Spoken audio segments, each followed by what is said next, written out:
શહેરોના લોકો આ વાતાવરણને અત્યારે રોમાંચિક વાતાવરણ કહે છે કે બહુ જ સારો નજારો છે, નયનરમ્ય નજારો છે, બહુ મજા આવી રહી છે.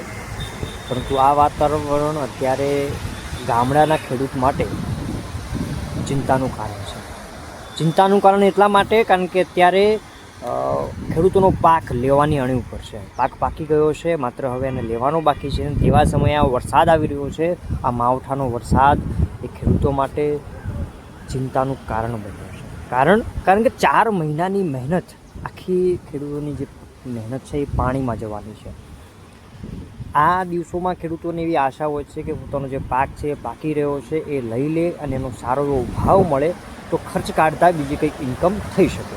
પણ અત્યારે આ જે વરસાદ આવી રહ્યો છે, જે વાદળો ચડ્યા છે, એ વાદળો ખેડૂતો માટે બહુ મોટી મુશ્કેલી છે.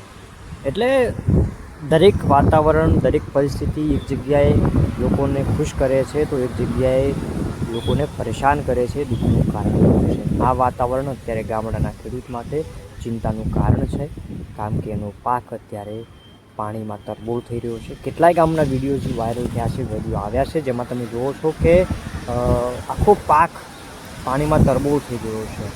જે લેવાનો હતો એ બધું પાણીમાં વહી ગયું છે. એવું કહેવાય કે ખેડૂતોની આખી મહેનત પાણીમાં વહી ગઈ છે.